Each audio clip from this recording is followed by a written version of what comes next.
Shalom friends, this is Rabbi Kesselman from Chabad of Frisco. So many people have asked and written about the wonder of the Jews. How is it that the Jews have survived throughout all these years, throughout all these circumstances and situations? And if we look to this week's Torah portion, we find something very interesting. In this week's Torah portion, we learn about the birth of Yitzchak, the birth of Isaac, born to Abraham and Sarah. And at the time when Yitzchak was born, Abraham was 100 years old and Sarah was 90 years old. In other words, to begin with, his birth, and through that the birth of the Jewish nation, was miraculous. It was absurd. It was something that didn't make any sense.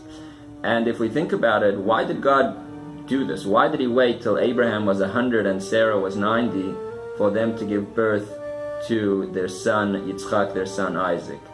And the answer is that God wanted that from the beginning, the birth of the first boy, birth of the first child to the Jewish nation, which was this birth of Yitzchak born to Abraham and Sarah, would be something that didn't make sense, would be a miraculous experience, because that was laying the foundations for the Jewish people and the Jewish nation, that throughout the history, our existence and our survival would be something miraculous. And the reason for this is because the Jews' survival and the Jews' existence throughout the nations being a miracle is an open and obvious display of God's involvement and God's command over this world. In other words, just by our very existence, we are a proof how God runs the world and God is constantly in control of this world.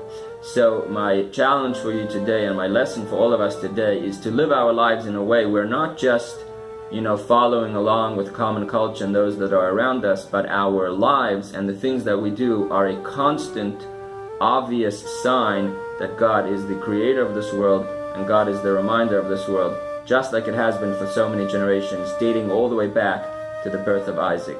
I wish you a Shabbat Shalom and all the best. Have a wonderful week.